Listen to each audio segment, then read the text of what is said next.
Animals that travel.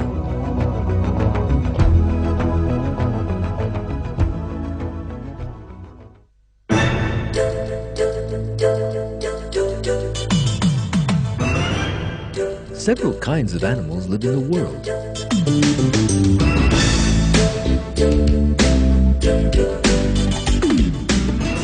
And each one has different characteristics.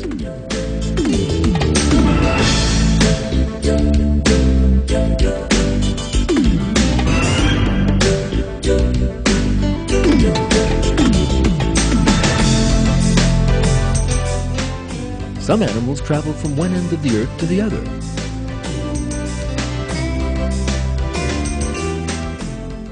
Although their bodies are small, they can go long distances without losing their way.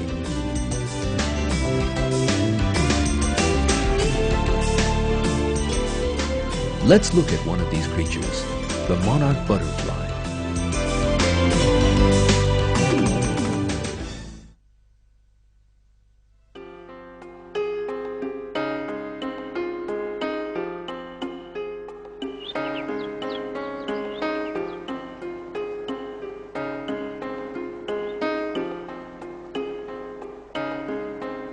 The journey of the monarch butterfly.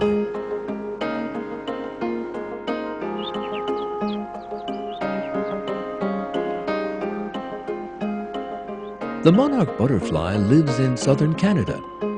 Like all other butterflies, the monarch goes through a series of changes before it is born.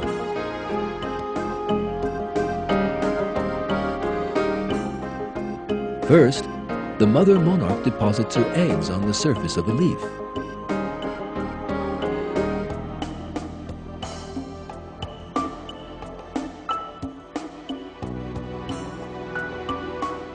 The larvae that hatch from the eggs feed on the leaves for a while and then turn into caterpillars.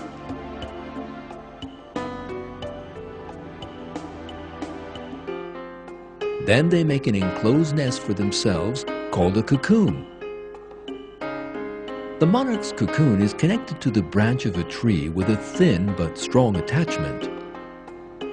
The caterpillar is transformed in the cocoon and slowly emerges a little while later.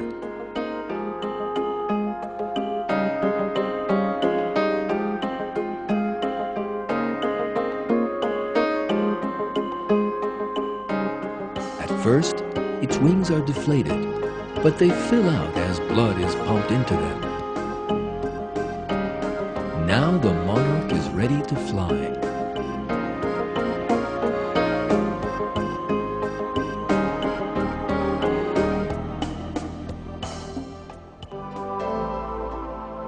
Monarchs have a very special characteristic that separates them from other kinds of butterflies. In 1 year, there are 4 different generations of monarchs. The first 3 have an average lifespan of 5 to 6 weeks. But the 4th generation is different. This generation will go on a journey that lasts about 8 weeks and will survive long enough to complete it.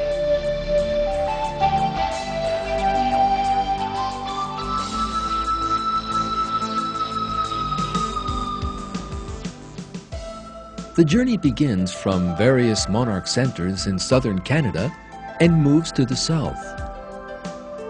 One group will go to California, and another will go farther south to Mexico. These different groups of monarchs meet on the journey as if they had received a command from a single center, and then continue their journey together. These butterflies begin their journey at a special time, exactly at the autumn equinox, when the day and the night are the same length.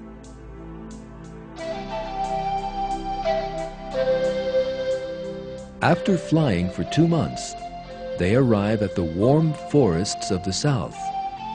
The trees are covered with millions of monarchs. The monarchs will stay here from December to March, and during these 4 months, they will not eat a single thing. They survive on the fat deposited in their bodies and only drink water. The flowers that begin to open in the spring are important for monarchs.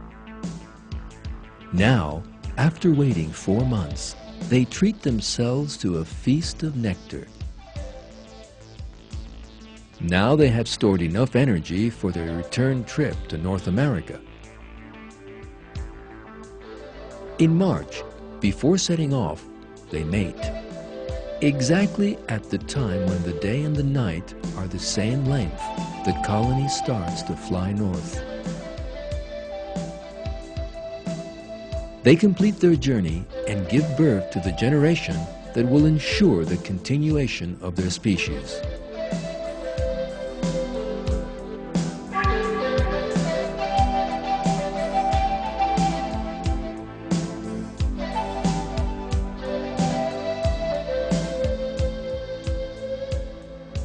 The new generation is the first of the year and will live about 1.5 months. Later come the second and the third generations.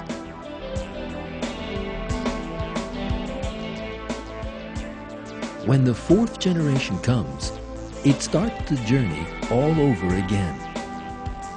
It will live 6 months longer than the others, and the chain will continue.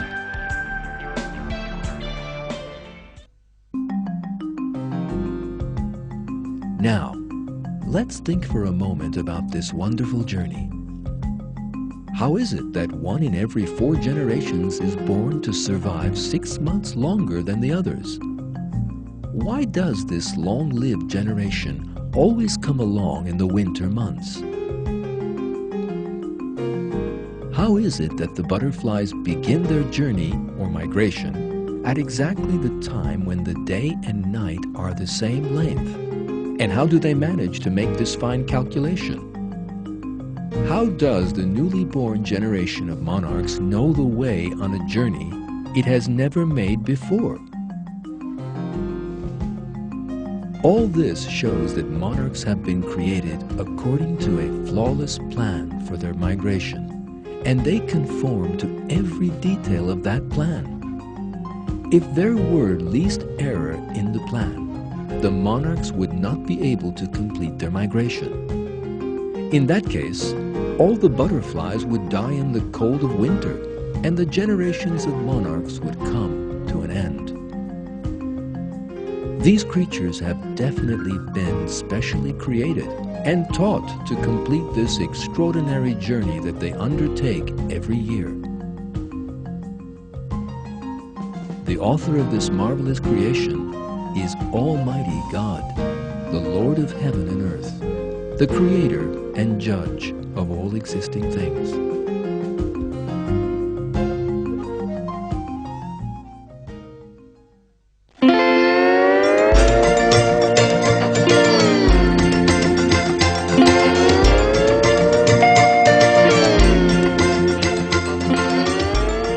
Do you know?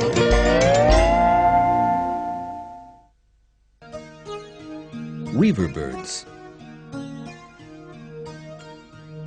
Weaver birds make nests by weaving grass. To make a nest, the weaver bird first forms a triangular roof. Later, using 4 different kinds of knot, it encloses this space. Every nest has a strong roof, walls, and entrance. The first thing the bird must do is tie a long, thin piece of grass to a thin branch. But this is not so easy. To put this single knot in place, the weaver bird really has to work hard. It is very important that this first knot is made correctly. Otherwise, there is no point in continuing to build a nest. If the first knot is made incorrectly, the later stages will also be incorrect because they rely on the first knot.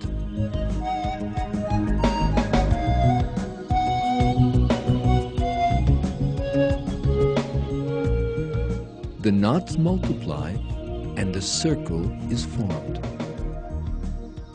The bird must accurately calculate the dimensions of the circle it has built. This circle must be large enough for it to enter, but too small to let a bigger bird get in. The bird almost always succeeds in making the circle the right size. After it has woven the basic circle and enclosed the sides, the weaver bird starts to build the roof. From top to bottom, it puts the grass in blade by blade. By patiently applying this technique, it ends by building a perfect nest.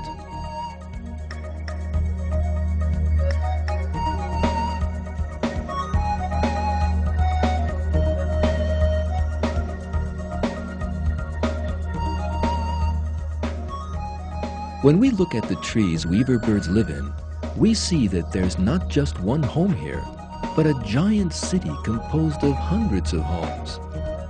Every weaver bird builds the same kind of house in the way that God has taught it.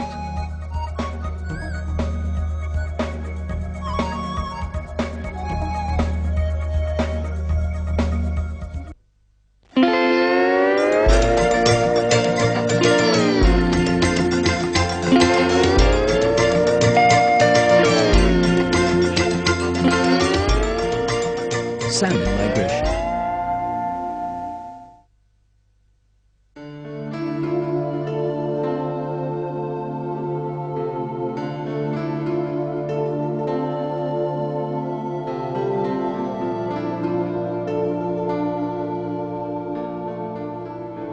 Salmon live in rivers on the west coast of North America.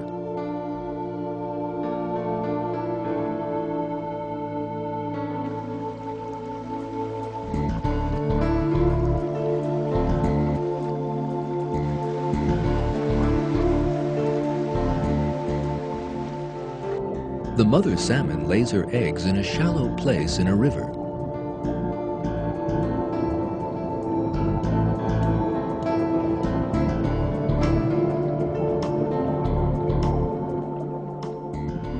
The young salmon that hatch are fed by a food sac inside the egg. A few weeks later, they can find food in the river. They live in the river for about a year.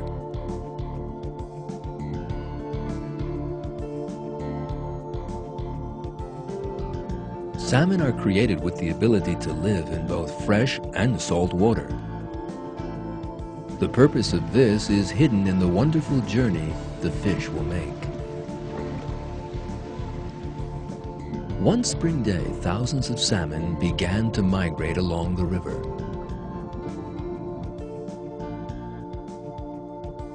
After a journey that will last weeks, they finally arrive at their destination, the Pacific Ocean. As soon as they arrive at the ocean, a structural change occurs in the salmon's body, enabling the fish to live in salt water. In the following 1 to 4 years, they will traverse large distances in the ocean. From the coast of America, they will pass the shores of Alaska. They will swim in a great arc towards Japan and return again. At the end of their journey, the salmon are prepared for another extraordinary journey, the last and most difficult one of their lives. They will return to their homes, that is, the river bed where they were born. They will enter the same river they swam down years earlier to reach the ocean, but this time they will swim in the opposite direction, that is, upstream, against the current. No obstacle will stop them. They leap out of the water to cross waterfalls and continue their journey. They can jump over obstacles as high as 3 meters.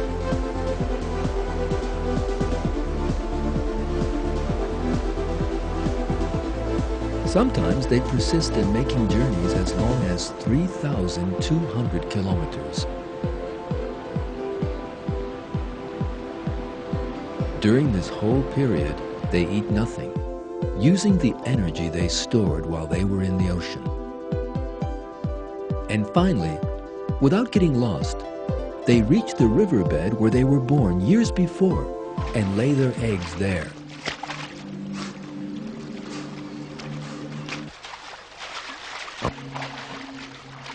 They have done their duty.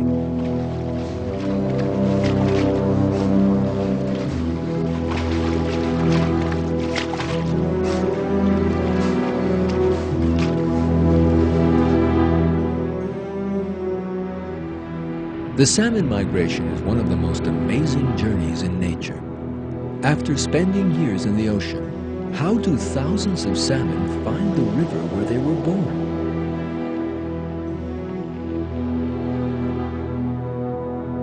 To do this, they have to find the one of the thousands of rivers opening into the Pacific that is theirs.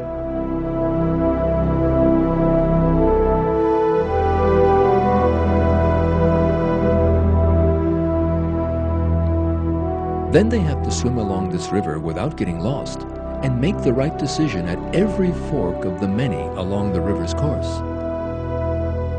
Salmon manage to accomplish this seemingly impossible task. Very well. How do they manage this and why?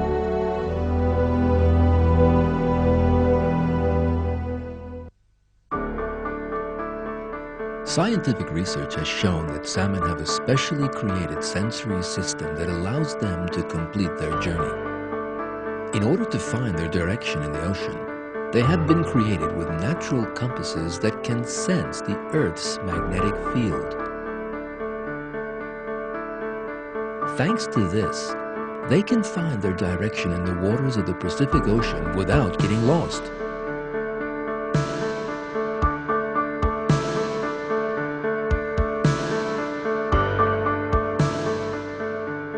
But the really important question is, how do the salmon find the riverbed where they were born? For this, a much different system than a natural compass is needed. Research on this question has shown that salmon find their birthplace by following its scent.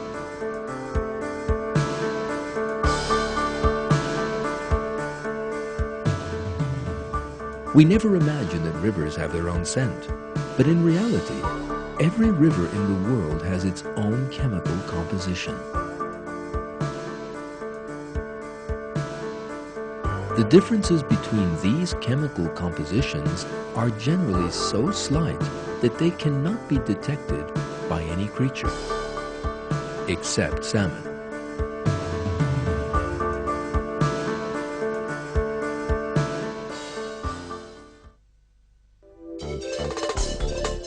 Let's think for a moment about the extraordinary story of the salmon.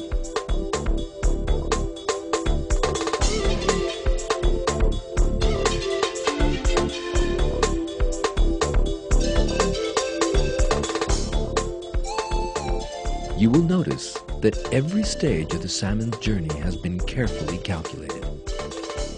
First, the fact that there is a program that commands the salmon to return to the river where it was born years before is a great miracle. Besides this, the natural compass system that allows the salmon to find its way in the ocean and the fact that this fish has the world's most sensitive sense of smell are certainly things that have not come about by chance.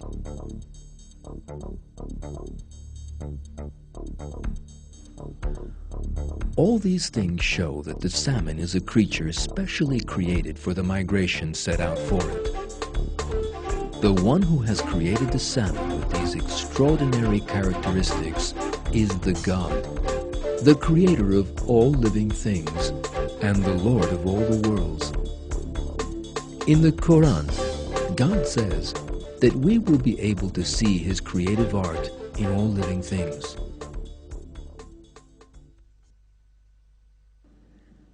And in your creation and all the creatures He has spread about, there are signs for people with certainty.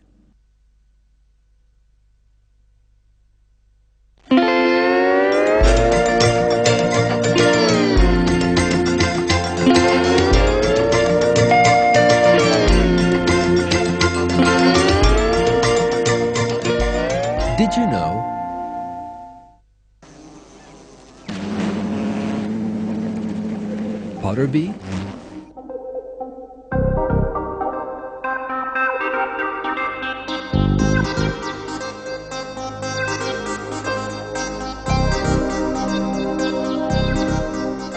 Who makes these little pots you see? Do you know? A kind of bee. This bee makes a sticky mud by mixing its saliva with moist soil. Using this mud, it makes very smooth pots. Just like human beings do when making pottery, the bee shapes the pots by constantly turning the mud. When the pot is finished, the bee does not forget to add the mouth section at the top.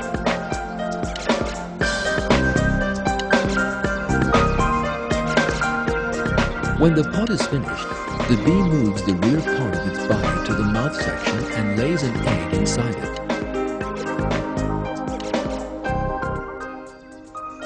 After putting a portion of food in the pot, it seals the mouth and flies away.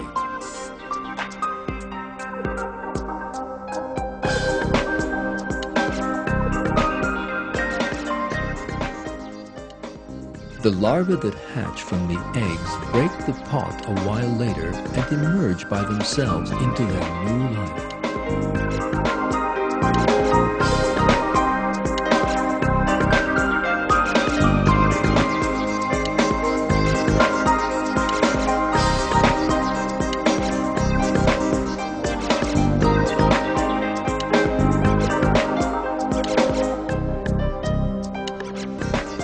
These are pots broken and abandoned by the young bees.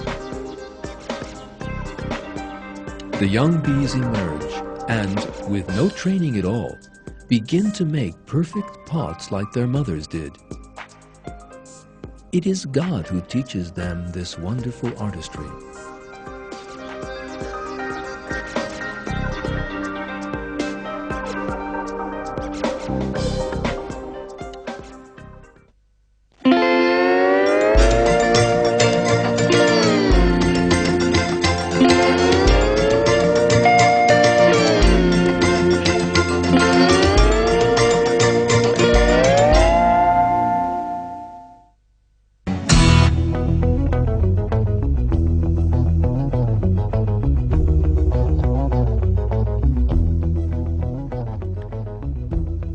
The creatures we saw in this film show us the skills that God has given them. All these creatures behave because of God's inspiration. God created us and all other living things in the world. By giving every creature its distinctive characteristics, God shows human beings the greatness of His creative artistry. It is our duty to tell people about the majesty and greatness of God and to give Him thanks. God informs us of this fact in the Quran.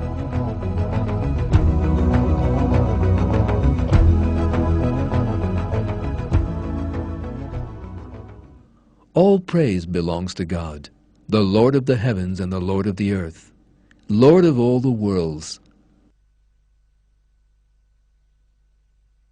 All greatness belongs to Him in the heavens and earth.